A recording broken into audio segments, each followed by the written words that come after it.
নমস্কার বন্ধুরা, আজ আমি রান্না করব নতুন আলু দিয়ে মাটন কারি। প্রেসার কুকারে সেদ্ধ করা ছাড়াই কড়াইতেই অল্প সময়ের মধ্যে মাটন খুব সুন্দর নরম হয়ে যাবে যদি আপনারা আমার মতো করে রান্না করেন। তো বন্ধুরা, রেসিপিটা সম্পূর্ণ দেখবেন, আপনাদের ভীষণ ভালো লাগবে। তো বন্ধুরা দেখুন, এখানে আমি আধা কিলো মাটন নিয়ে নিয়েছি আর মাটনটা পরিষ্কার করে ধুয়ে নিয়েছি। এখান থেকে আমি 2 টুকরো মাটন তুলে রাখছি, এটা দিয়ে আমি আরো একটা রেসিপি তৈরি করে আপনাদের সাথে শেয়ার করব কালকে। তো বন্ধুরা, 2 টুকরো মাংস আমি রেখে দিলাম। চলুন এখন রান্নাটা করে নিই। কড়াই বসিয়ে দিয়েছি, কড়াইটা খুব ভালো মতো গরম হয়ে গেছে। কড়াইতে আমি দিয়ে দিচ্ছি রিফাইন তেল। তেল ভালো মতো গরম হয়ে গেছে, প্রথমে আলু ভেজে নেব। তো তেলের মধ্যে দিয়ে দিলাম অল্প একটু লবণ আর দিয়ে দিলাম অল্প হলুদ গুঁড়ো। নতুন আলু তো, তার জন্য আলুটা একটু বেশি করে দিয়েছি। মাংসতে নতুন আলুটা দিলে খেতে অনেক ভালো লাগে। আলুগুলো হালকা লাল লাল করে ভেজে নেব।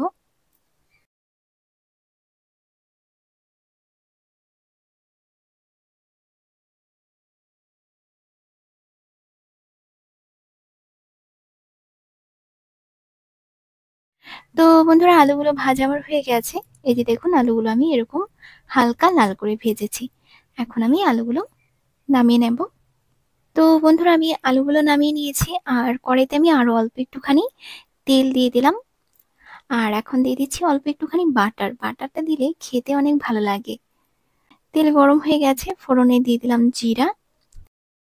জিরাটা ব্রাউন কালার হয়ে গেছে। এখন আমি দিয়ে দিলাম 3টা মাঝারি সাইজের পেঁয়াজ কুচি, চেরা কাঁচা লঙ্কা, আর দিয়ে দিলাম আদা রসুন বাটা, 2 কোয়া গোটা রসুন, আর দিয়ে দিলাম 2টো তেজপাতা। মশলাটা একটুখানি ভেজে নেব, বেশি ভাজবো না, হালকা একটুই ভাজবো। আর আমি তেলটা একটু বেশি দিয়েছি, আপনারা চাইলে তেলটা একটু কমও দিতে পারেন। অনেকেই আছে যে তেলটা কম খায়, তবে আমার আবার মাংসতে তেলের পরিমাণটা একটু বেশি হলে খেতে ভালো লাগে। তো যাই হোক, মশলাটা আমাদের হালকা ভাজা হয়ে গেছে।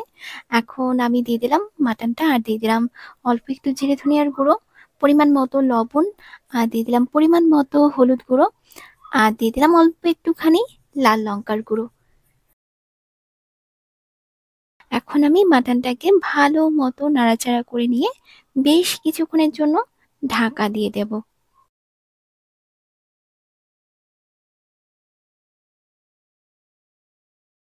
তো বন্ধুরা, মাটনটা আমি ভালো মতো নেড়ে চেড়ে নিয়েছি। আর একটু হলুদ লাগবে, তো তার জন্য আমি অল্প একটু হলুদ গুঁড়ো দিয়ে দিলাম আর অল্প একটুখানি লাল লঙ্কার গুঁড়ো দিয়ে দিলাম। আর দিয়ে দিলাম 2টো এলাইচি, আর একটা ভাজা শুকনো লঙ্কা ছিল, সেটাও দিয়ে দিলাম।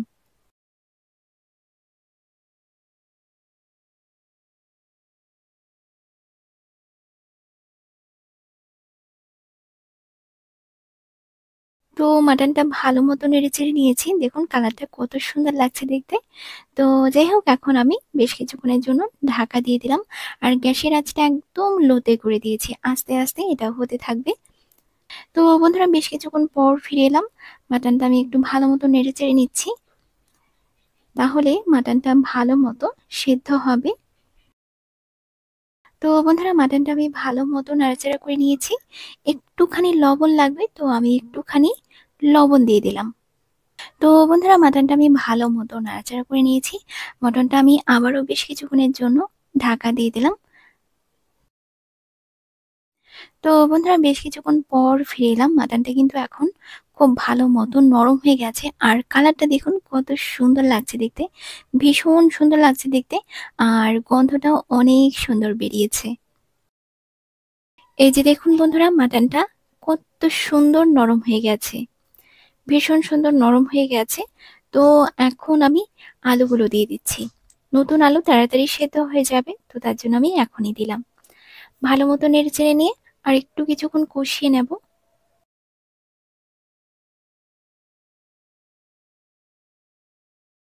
দিয়ে দিলাম অল্প একটুখানি গরম মশলার গুঁড়ো। আমি এখনই গরম মশলার গুঁড়োটা দিলাম, আপনারা চাইলে কিন্তু মাটনটা নামানোর আগে আগেও দিতে পারেন। আমি এখনই দিয়ে দিলাম। তো বন্ধুরা, মাটনটা আমার কষানো হয়ে গেছে। তো এখন আমি জল দিয়ে দেবো, অল্পই জল দেবো। বেশি গ্রেভি করে রান্না করা মাটন বা চিকেন আমার কাছে বিশেষ একটা ভালো লাগে না। আমার এরকমই হালকা পাতলা ঝোল ভালো লাগে। আপনাদের কোনটা ভালো লাগে অবশ্যই কমেন্ট করে জানাবেন।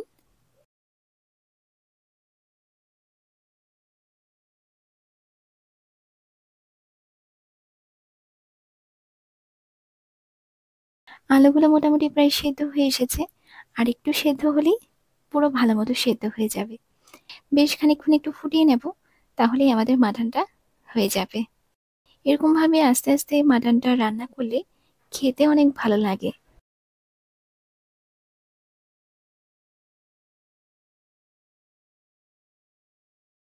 তো বন্ধুরা, মাটন কারি আমার প্রায় হয়ে এসেছে। এখন আমি গ্যাসটা বন্ধ করে দেব।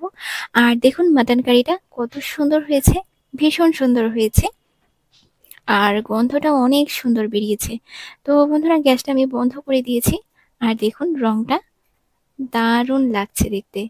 তো বন্ধুরা, একদিন এভাবে মাটন ট্রাই করে দেখবেন, আপনাদের অনেক ভালো লাগবে। আর রেসিপি কেমন লাগলো অবশ্যই কমেন্ট করে জানাবেন। ভালো লাগলে লাইক শেয়ার সাবস্ক্রাইব করতে ভুলবেন না। তো বন্ধুরা, আজকের জন্য এই পর্যন্তই। দেখা হচ্ছে আপনাদের সাথে আরো একটা নতুন রেসিপি নিয়ে। ভালো থাকবেন সবাই। নমস্কার।